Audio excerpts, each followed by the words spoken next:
السلام علیکم ورحمۃ اللہ وبرکاتہ۔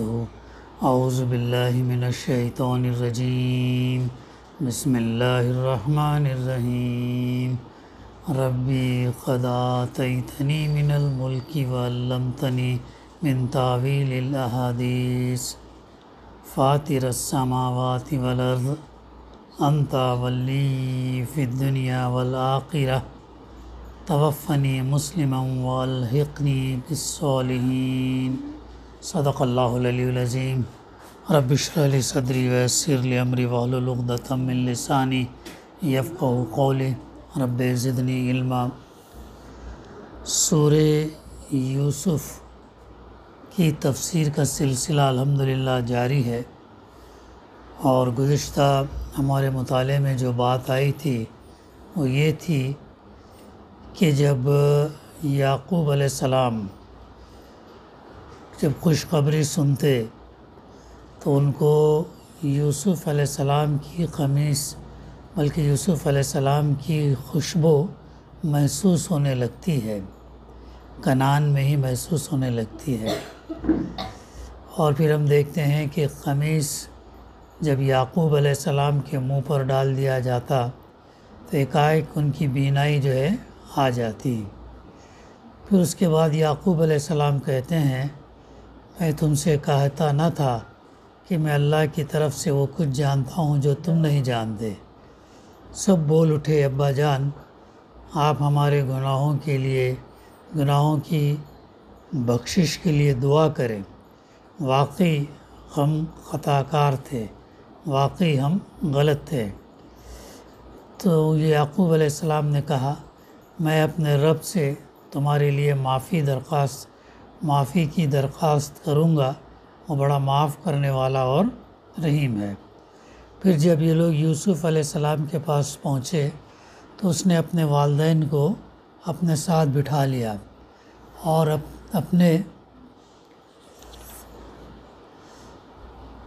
سب کنبے والوں سے کہا، چلو اب شہر میں چلو، اللہ نے چاہا تو امن چین سے رہو گے۔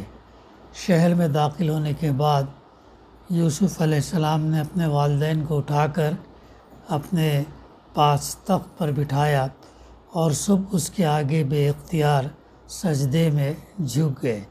یوسف علیہ السلام نے کہا، ابا جان یہ تعبیر ہے میرے اس خواب کی جو میں نے پہلے دیکھا تھا، میرے رب نے اسے حقیقت بنا دیا، اس کا احسان ہے کہ اس نے مجھے قید خانے سے نکالا۔ اب اللہ کا شکر ادا کر رہے، اللہ نے کیا کیا احسانات کیے ہیں اس کا تذکرہ یہاں پہ بیان کیا جا رہا ہے۔ اس کا احسان ہے کہ اس نے ان کو قید خانے سے نکالا، صحرا سے لا کر آپ لوگوں سے ملایا، شیطان میرے اور میرے بھائیوں کے درمیان فساد ڈال چکا تھا۔ شیطان جو ہے لڑائی جھگڑا لگانے کا کام کون کرتا؟ آپس میں شیطان کرتا، بھائیوں میں، خاندانوں میں، اس میں تو شیطان جو ہے انسان کا کھلا دشمن ہے، وہ گھات لگا کر حملہ کرتا ہے، خون کے ساتھ دوڑتا ہے۔ ہر انسان کے ساتھ ایک شیطان لگا ہوا ہے اور وہ اس کو راہ راست سے بھٹکانے میں لگا رہتا ہے، وسوسے ڈالتا ہے، تھاٹس ڈالتا ہے۔ تو واقعہ یہ ہے کہ بہت اہم بات ہم کو یہاں پر سمجھنا چاہیے کہ میرا رب یعنی اللہ غیر محسوس تدبیروں سے اپنی مشیت پوری کرتا ہے۔ اللہ کو جو کام کرنا ہے اللہ یعنی ہم محسوس نہیں کرتے، ویسی تدبیروں سے اللہ تعالیٰ اپنی مرضی کا کام جو ہے پورا کرتا ہے۔ بے شک وہ علیم اور حکیم ہے، بہت اہم ہے بات ہے۔ ہم سمجھتے کچھ اور، اگر ہمارا توکل، ہمارا ایمان، ہمارا یقین، ہمارا ماننا اللہ پر جیسا ہونا چاہیے ویسا اگر ہے تو پھر ہم اللہ کے ہر فیصلوں کو جو ہے قبول کرتے، پھر ہم اللہ کے فیصلوں کو اللہ سے پھر ہم راضی ہوتے، چاہے وہ ہمارے لیے خیر کا معاملہ کرے یا شر کا معاملہ کرے۔ تو اللہ تعالیٰ غیر محسوس تدبیروں سے اپنی مشیت پوری کرتا، بے شک وہ علیم ہے، علیم یعنی نالجبل ہے، انفارمیشن پورا ہے، سب چیز کو جانتا ہے، ہاں پاسٹ کو جانتا ہے، پریزنٹ کو جانتا ہے، فیوچر کو جانتا ہے، تینوں جانتا ہے۔ کوئی انسان جان سکتا ہے کیا؟ نہیں جان سکتا ہے۔ کوئی پاسٹ کو بھی اتنا نہیں، فیوچر کو بھی اتنا نہیں، پریزنٹ میں جو ہے وہ ہے، باقی نہیں جانتا۔ تو اللہ وہ ہے جو نالج کا سورس ہے، وہ علیم ہے، سر چشمہ ہے، علم کا، نالج کا سر چشمہ ہے۔ اس نے ہم کو علم عطا کیا، جو عطا ہمارا علم اللہ کا عطا کیا ہوا علم ہے، ذاتی نہیں ہے، ذاتی علم اللہ کا ہے، حکمت اللہ کی ہے، تو علیم اور حکیم ہے۔ اس کے بعد اب یوسف علیہ السلام دعا کرتے، کیا دعا کرتے؟ ربی قد آتیتنی من الملک وعلمتنی من تعویل الاحادیث، اے میرے رب تو نے مجھے حکومت بخشی اور مجھ کو باتوں کی تہ تک پہنچنا سکھایا۔ ہاں اب غور کرو پورے واقعے کو، کس طریقے سے اللہ تعالیٰ نے، ہاں بادشاہ بن گئے، جیل میں سے نکل آئے نا، جیل میں سے نکل آئے۔ وہ 7 موٹی گائیں، 7 دبلی گایوں کو جو 7 دبلی گائیں 7 موٹی گایوں کو جو کھاتے، وہ خواب کی تعبیر جب بتانے کے بعد بادشاہ ان کو اپنا وزیر بنا لیتا۔ کوئی تعبیر 7 سال جو ہے فراوانی رہے گی، بارش ہوگی، فصل اچھی ہوگی، تو ان 7 سالوں کے اندر غلہ جمع کر لینا، اور جب قحط پڑے گا تو جو جمع کیا ہوا غلہ ہے اس کو 7 سالوں میں خرچ کرنا، یہ تعبیر بتاتے۔ اب یہاں پہ ان کی یہ دعا ہے، تو انہوں نے اللہ کا شکر ادا کر رہے ہیں، اللہ سے فرما رہے ہیں کہ تو نے مجھے، اللہ نے مجھے حکومت بخشی، ہاں حکومت بخشی، اور مجھ کو باتوں کی تہ تک پہنچنا سکھایا، یعنی باتوں کی تہ تک، باتوں کی گہرائی تک، خواب کی تعبیر، اور پھر بات جو سامنے والا کیا کہہ رہا ہے ان کی باتوں تک، ان کے باتوں کا مقصد کیا ہے، وہ کیا کہنا چاہ رہا ہے، کیا چیز ان کی باتوں میں چھپی ہے، کیا جو ہے وہ نہیں کہہ رہے ہیں لیکن زبان سے کچھ اور کہہ رہے ہیں، تو یہ چیز جانتے تھے۔ یہ دعا کر رہے یوسف علیہ السلام، اے اللہ تو نے مجھے حکومت بخشی اور مجھ کو باتوں کی تہ تک پہنچنا سکھایا۔ ہاں قید میں سے وہ 2 قیدیوں کا جب یہ خواب، بادشاہ جو خواب دیکھتا تو بادشاہ خواب دیکھنے کے بعد تعبیر اس کی پوچھتا کائنوں سے، پنڈتوں سے اور وزیروں سے، کوئی نہیں بتاتے، لیکن ہاں بادشاہ دیکھتا ہو تو، لیکن یوسف علیہ السلام بتاتے ہیں، تو یوسف علیہ السلام کو جیل سے پھر بلایا جاتا، اس طریقے سے وہ آزاد ہوتے، لیکن آزاد ہونے سے پہلے بھی وہ اپنی شرط منوا لیتے، ایک شرط پر آتے کہ جس طریقے سے مجھے بدنام کیا گیا تھا، ہاں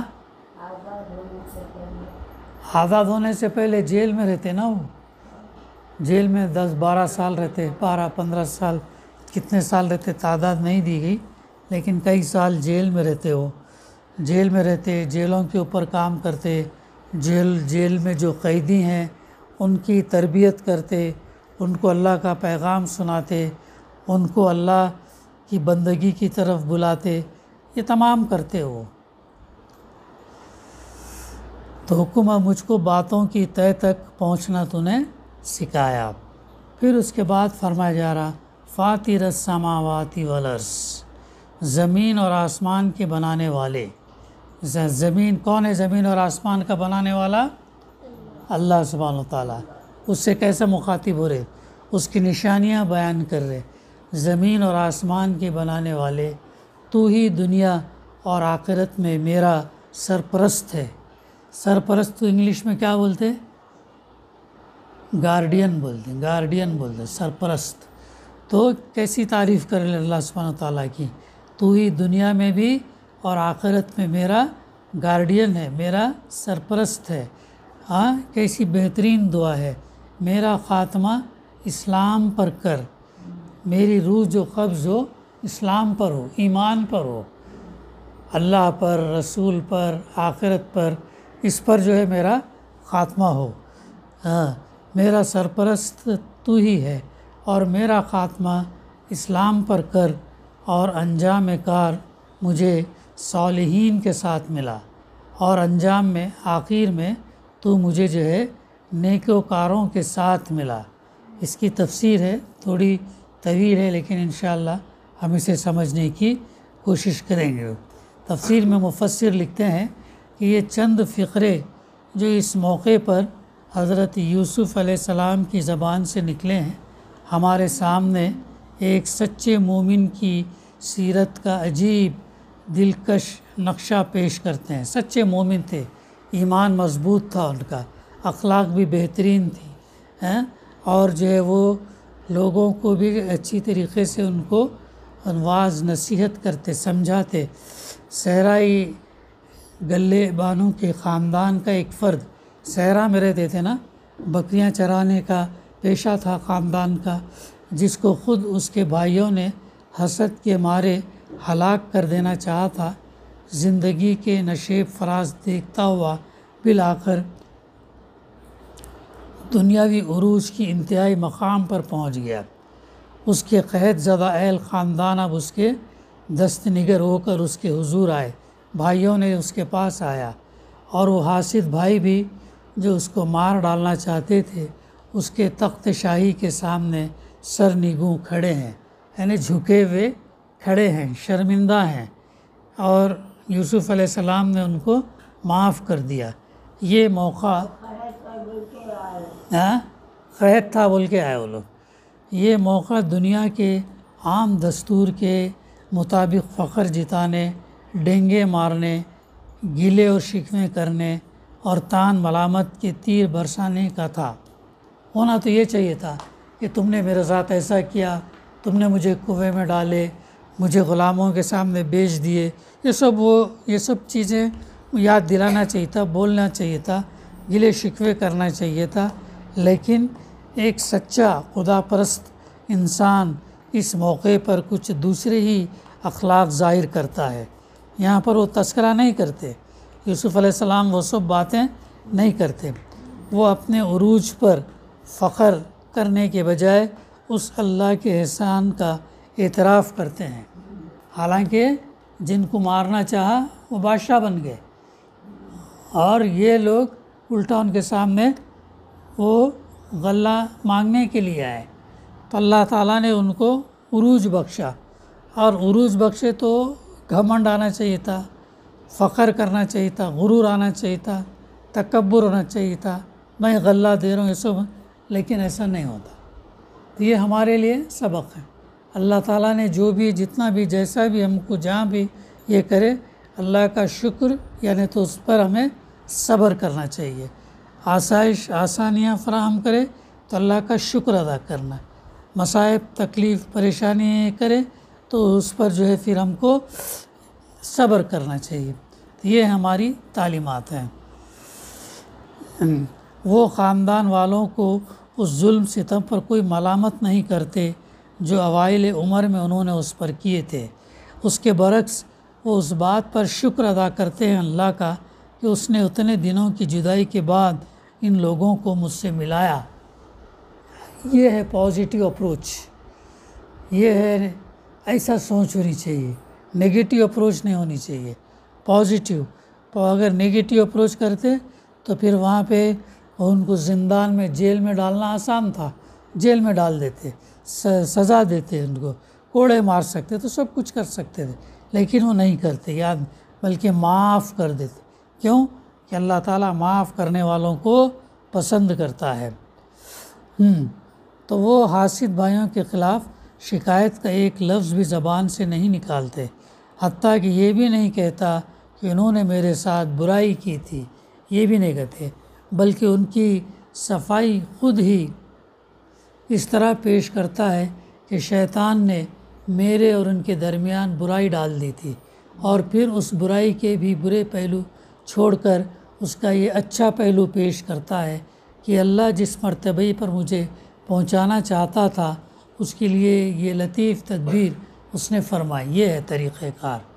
برائی اگر ہم کسی کی چھپاتے ہیں تو اللہ تعالیٰ آخرت کے دن ہماری برائی چھپائے گا۔ برائی کا اگر تذکرہ کرتے ہیں کسی کے سامنے وہ غیبت میں آتا، اور غیبت ایسا ہے جیسے اپنے بھائی کے گوشت کا جیسا ہے۔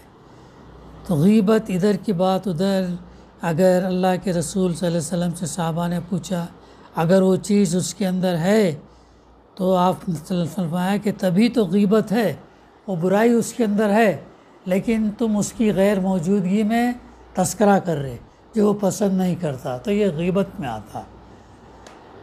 تو غیبت بہت یہ ہے چغل خوری، ادھر کی بات ادھر، ادھر کی بات ادھر۔ ہاں جنت میں نہیں جائیں گا چغل خور۔ تو یہ تمام چیزوں سے یہ اخلاقی کیریکٹر ہے جو ہم کو قرآن، نماز، روزہ، حج، زکوٰۃ اور یہ تلاوت سمجھنا یہ ہم کو سکھاتی ہیں۔ اگر یہ ہم کو حاصل اگر نہیں ہے، نماز بھی پڑھ رہے، روزہ بھی رکھ رہے، قرآن بھی یہ کر رہے، سن رہے، سمجھ رہے، لیکن عمل اگر ہمارا نہیں ہے تو پھر ہمارا جو ہے پھر اللہ ہی حافظ ہے۔ پھر ہم اللہ سے توفیق طلب کرنا چاہیے کہ اللہ ہمیں ہدایت دے کر کے ہم تمام کو، یعنی کیا بولتے وہ شیطان کی طرف ڈھکیلے۔ شیطان فساد کروانا چاہتا اور آپس میں ہمارے میں اس نے فساد کروایا، یعنی بھائیوں سے شیطان نے جو کچھ کرایا اسی میں حکمت الہی کے مطابق میرے لیے خیر تھی۔ چند الفاظ میں یہ سب کچھ کہے جانے کے بعد وہ بے اختیار اپنے اللہ کے آگے جھک جاتا، اس کا شکر ادا کرتا کہ تو نے مجھے بادشاہی دی اور وہ قابلیتیں بخشیں جن کی بدولت میں قید خانے میں سڑنے کے بجائے آج دنیا کی سب سے بڑی سلطنت پر فرما روائی کر رہا ہوں۔ اور آخر میں اللہ سے کچھ مانگتا ہے تو یہ کہ دنیا میں جب تک زندہ رہوں تیری بندگی اور غلامی پر ثابت قدم رہوں۔ دیکھو ہم کو کیا کرنا چاہیے، ہم کو بھی یہ دعا مانگنا چاہیے جب تک ہم زندہ رہیں تیری، اب آئی تھی نا بات بندگی، غلامی، فرما برداری، اطاعت کی، مرے دم تک اللہ کی بندگی غلامی پر ثابت قدم رہنا، جمے رہنا، اور جب اس دنیا سے ہم جائیں تو مجھے نیک بندوں کے ساتھ ملا دیا ہے، تو نیک بندوں کے ساتھ جو ہے ملا دینا، یہ ہے وہ دعا جو یوسف علیہ السلام مانگتے ہیں، اور ہمارے لیے بھی اس کے اندر درس ہے کہ ہم بھی اللہ سبحانہ وتعالیٰ سے یہ دعا مانگتے رہنا، نمازوں میں ہر نماز کے بعد یا خیر کے کام کرنے کے بعد دعا مانگنے کا جو ہے ہر وقت ہم اللہ سے دعا مانگ سکتے ہیں۔ تو ان میں اہم دعا یہی ہے کہ جب تک ہم زندہ ہیں ایمان پر رکھ، تیری بندگی، تیری غلامی پر ثابت قدم رہے، اور نیک بندوں کے ساتھ ہم کو ملا۔ کتنی بڑی بات ہے یہ، کتنا یہاں یعنی یہ اگر ہو گیا تو ہم کامیاب ہو گئے۔ اصل کامیابی یہ ہے، اصل کامیابی یہ ہے۔ کس قدر بلند اور کتنا پاکیزہ ہے یہ نمونہ سیرت، کتنا بہترین ہمیں یہ سکھایا جا رہا ہے۔ حضرت یوسف علیہ السلام کی اس قیمتی تقریر نے بھی بائبل اور تلمود میں کوئی جگہ نہیں پائی ہے۔ حیرت ہے کہ یہ کتابیں قصوں کی غیر ضروری تفصیلات سے بھری پڑی، مگر جو چیزیں کوئی اخلاقی قدر قیمت رکھتی اور جن سے انبیاء علیہ السلام کی اصلی تعلیم اور ان کے حقیقی مشن اور ان کی سیرتوں کے سبق آموز پہلوؤں پر روشنی پڑتی ہے، ان سے ان کتابوں کا دامن خالی ہے، چونکہ ان کتابوں کے اندر چینجز کیے گئے، تلمود کے اندر، زبور کے اندر، انجیل کے اندر چینجز کیے گئے، اس لیے یہ سب فرق جو ہے ملتا ہے۔ اب یہاں پر یہ قصہ جو ہے ختم ہو رہا ہے، اس لیے ناظرین کو پھر اس حقیقت پر متنبہ کر دینا ضروری ہے کہ قصہ یوسف علیہ السلام کے متعلق قرآن کی روایت اپنی جگہ ایک مستقل روایت ہے، بائبل یا تلمود کا چربہ نہیں ہے۔ تینوں کتابوں کا متقابل مطالعہ کرنے سے یہ بات واضح ہو جاتی کہ قصے کے متعدد اہم اجزاء میں قرآن کی روایت ان دونوں سے الگ ہے۔ کن سے الگ ہے؟ ان سے بائبل اور تلمود سے الگ ہے، انجیل اور تلمود سے الگ ہے۔ بعض چیزیں قرآن ان سے زائد بیان کرتا، بعض ان سے کم، اور بعض میں ان کی تردید کرتا۔ لہٰذا کسی کے لیے کہنے کی گنجائش نہیں کہ محمد صلی اللہ علیہ وسلم نے جو قصہ سنایا وہ بنی اسرائیل سے سن لیا ہوگا، بلکہ اللہ تعالیٰ نے وحی کے ذریعے سے آپ کو یہ پورا قصہ سنایا۔ تو یہ تھی اس کی تفسیر۔ اور کیا جنہوں نے کہا میرا خاتمہ آخر میں اسلام پر کر اور انجام کار مجھے نیکوکاروں کے ساتھ، نیک لوگوں کے ساتھ ملا۔ یہ دعا کرنا، سیدھے راستے پر ہم چلیں گے، نیکوکار ہم جب یہ ہوں گے اور اللہ سے دعا کریں گے کہ نیک لوگوں کے ساتھ ملا تو اللہ تعالیٰ قبول کرتا۔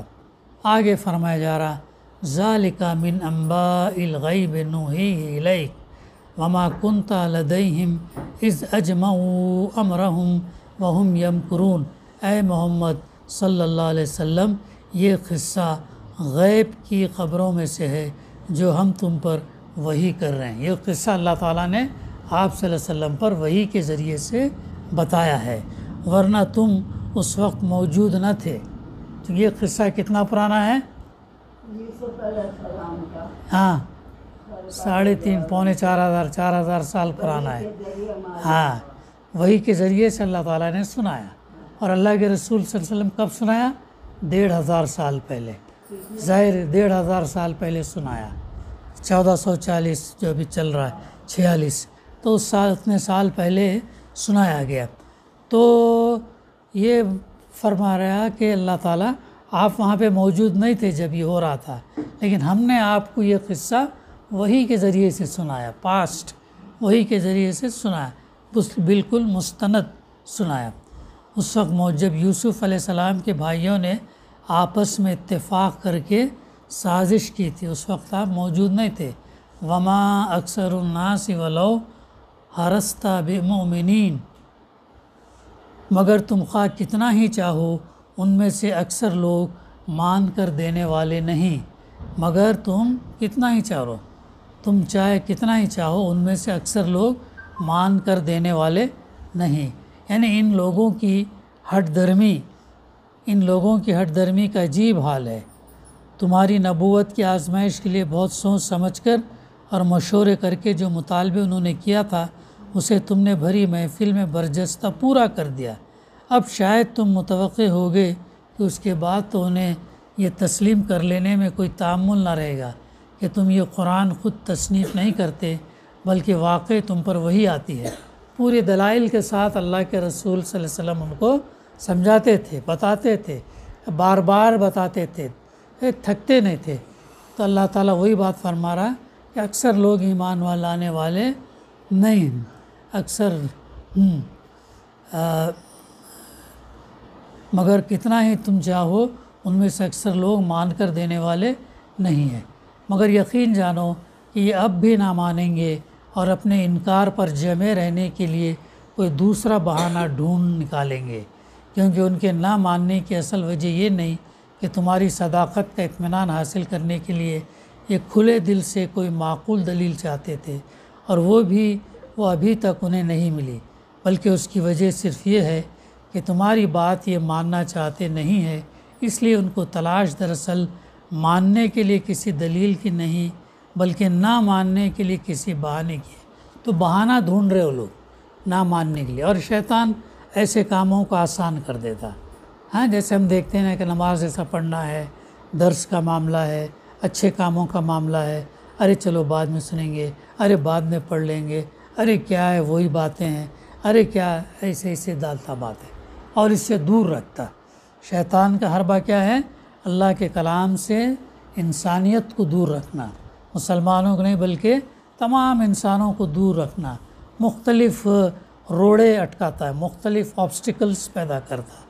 تو اس کے لیے اس کو دور کرنے کے لیے کیا کرنا چاہیے؟ شیطان کو دور کرنے کے لیے لا حول ولا قوت الا باللہ العلی العظیم پڑھنا۔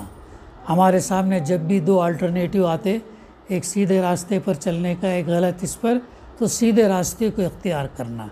اگر یہ ہو رہا ہے تو لا حول پڑھنا، اعوذ باللہ من الشیطان الرجیم پڑھنا، اس کو شیطان سے دور ہونا اور اللہ کی پناہ میں آنا، اللہ کی پناہ میں آنا۔ تو یہ چیزیں ہم کو اپنا جائزہ ہم کو لیتے رہنا چاہیے، اپنا انٹروسپیکشن احتساب ہم کو یہ کرنا چاہیے۔ اگرچہ بظاہر خطاب آپ صلی اللہ علیہ وسلم ہی سے، لیکن اس کا اصل مقصد مخاطب گروہ کو جس کے مجمع میں یہ تقریر کی جا رہی تھی، ایک نہایت لطیف اور بلیغ طریقے سے اس کی ہٹ درمی پر متنبع کرنا ہے۔ انہوں نے اپنی محفل میں آپ کو امتحان کے لیے بلایا تھا اور اچانک یہ مطالبہ کیا تھا کہ اگر تم نبی ہو تو بتاؤ بنی اسرائیل کے مصر جانے کا قصہ کیا ہے۔ اس کے جواب میں ان کو وہیں اور اسی وقت پورا قصہ سنا دیا گیا یوسف علیہ السلام کا، اور آخر میں مختصر سا فقرہ کہہ کر آئینہ بھی ان کے سامنے رکھ دیا گیا کہ ہٹ دھرمو، اس میں اپنی صورت دیکھ لو، تم کس منہ سے امتحان لینے بیٹھے تھے۔ معقول انسان اگر امتحان لیتے ہیں تو اس لیے لیتے ہیں اگر حق ثابت ہو جائے تو اسے مان لیں، مگر تم وہ لوگ ہو جو اپنا منہ مانگا ثبوت مل جانے پر بھی مان کر نہیں دے رہے۔ یہ ہے اس آیت کی تفسیر کے اندر، اور تھوڑا سا ہے ختم کرتے ہیں انشاءاللہ۔ وما تسألوہم علیہ من اجر ان ہوا الا ذکر للعالمین، حالانکہ تم اس خدمت پر ان سے کوئی اجرت بھی نہیں مانگتے۔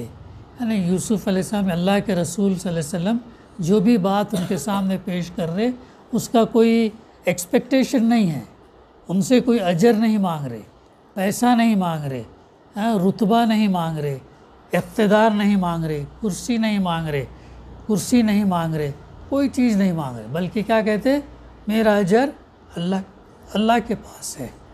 کفار مکہ نے کیا کہا اللہ کے رسول صلی اللہ علیہ وسلم کو اس دفعہ جب یہ بات پیش کر رہے تھے، قولوا لا الہ الا اللہ تفلحون، کہو لا الہ الا اللہ تم کامیاب ہو جاؤ گے، تو کیا کہا انہوں نے، بات مان کر نہیں دی۔ آپ صلی اللہ علیہ وسلم کے سگے چچا ابو لہب نے کیا کہا، ستیاناش ہو جاؤ، کیا تم نے اسی لیے ہم کو بلایا تھا، یہ کہا۔ پھر انہوں نے یہ کہا کہ لا الہ الا اللہ کے مقابلے میں کوئی دوسرا کلمہ پیش کرو۔ پھر یہ پروپوزل بھی رکھا کہ اگر آپ کو اقتدار چاہیے، سردار بننا چاہتے ہم سردار بنا دیں گے، آپ کو دولت چاہیے تو ہم دولت دے دیں گے، آپ کو اقتدار چاہیے تو اقتدار دیں گے، مال چاہیے تو مال دیں گے، اچھی عورت سے شادی کرنا ہے تو شادی کرا دیں گے، بیمار ہے تو طبیب سے علاج کرائیں گے، اچھے طبیب سے علاج کرائیں گے، اتنے۔ تو آپ نے کیا کہا، نہیں، اگر تم ایک ہاتھ میں چاند اور ایک ہاتھ میں سورج بھی رکھو تو میں اپنی بات سے باز نہیں آؤں گا۔ تو اسی لیے تو یہ کام آگے بڑھا، اگر وہاں پر اللہ کے رسول صلی اللہ علیہ وسلم کچھ لے دے کے کمپرومائز کر جاتے تو پھر یہاں تک آتا اسلام۔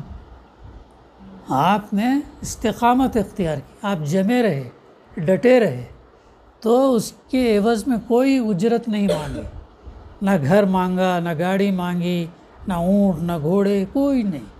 میرا اجر، میں جو یہ کام کر رہا ہوں، اللہ کا پیغام جو سنا رہا ہوں، اس کا اجر اللہ کے پاس ہے، وہ مجھے دینے والا ہے، جو تم کو بھی دیتا ہے مجھے بھی دیتا ہے، میرے لیے وہ ہے۔ تو یہی بات فرمائے، اور ہر نبی نے یہ بات کہی، میں تم سے کچھ نہیں چاہتا، میرا اجر اللہ کے پاس ہے۔ یہ تو ایک نصیحت ہے، کتنی بہترین بات ہے، ان ہوا الا ذکر للعالمین، یہ تو ایک نصیحت ہے جو دنیا والوں کے لیے عام ہے، تمام دنیا والوں کے لیے، خالی مسلمانوں کے لیے نہیں ہے، خالی حافظ لوگوں کے لیے نہیں ہے، خالی عالم لوگوں کے لیے نہیں ہے، خالی پڑھنے والوں کے لیے نہیں ہے، تمام لوگوں کے لیے کیا ہے، ایک قرآن کا ایک نصیحت ہے، گائیڈنس ہے، ایڈوائز ہے۔ اب جو اس کو لے، جو اس کو پڑھے، جو اس کو سمجھے، جو اس کو عمل کرے، اس کی دنیا بھی کامیاب، آخرت بھی کامیاب۔ دیکھنے میں ہو سکتا دنیا ناکامی دکھے، لیکن اللہ کی نظر میں اگر ہم اس کو تھامے رہیں گے، اللہ اس کے رسول کو تھامے رہیں گے، تو پھر ہم کامیاب ہوں گے، دنیا چاہے کچھ بھی کہے۔ تو یہ نصیحت ہے، دنیا والوں کے لیے عام ہے۔ تو اوپر کے 11 رکوع میں حضرت یوسف علیہ السلام کا قصہ ختم ہو گیا۔